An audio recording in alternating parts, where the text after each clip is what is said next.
ব্যবসায়ী মহল হবে রাজনীতির ঊর্ধ্বে। আমি চাই নারীরা হবে রাষ্ট্রের প্রত্যেকটি সেক্টরে অধিকারের জায়গায়, নারীরা সিদ্ধান্তের টেবিলে তাদের অংশগ্রহণ হবে। এখন অনেক শিশুরা আছে না, ইয়াং জেনারেশন রাজনীতি বিমুখ হয়ে পড়েছে। তাদের কাছে মনে হয় রাজনীতি মানে কলহলের জায়গা, রাজনীতি মানে নীতির জায়গা থেকে সরে যে অন্যায়কে বেছে নেওয়া, ক্ষমতার দাপট দেখানো, রাজনীতি মানে উন্নয়নের নামে অনৈতিক কাজে অংশগ্রহণ করে। সেই চিত্রটা আমি পাল্টে দিতে চাই।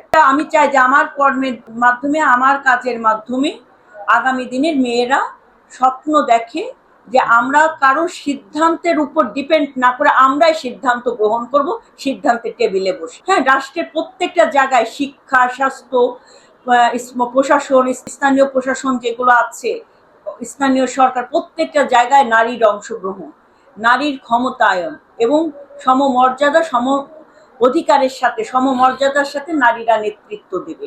সেটা জেলা পর্যায় থেকে শুরু করে উপজেলা এবং একজন তৃণমূল থেকে নারীদেরকে আমরা তুলে নিয়ে আসবো প্রকৃত অর্থে জ্ঞান ভিত্তিক, শিক্ষা ভিত্তিক এবং আলোর পথে।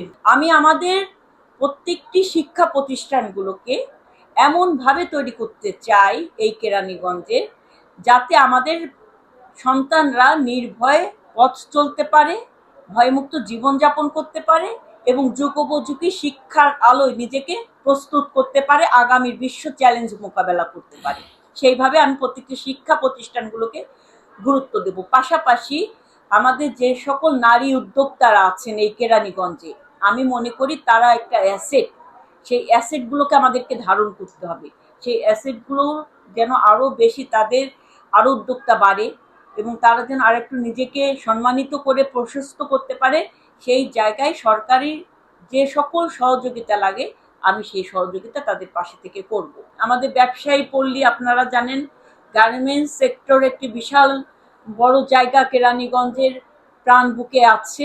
তো সেখানে বাংলাদেশের অনেক ব্যবসায়ীরা এখানে ব্যবসা করেন, কিন্তু তাদের একটা বড় অভিযোগ যে তারা বিভিন্ন হয়রানির শিকার হয়, তাই না?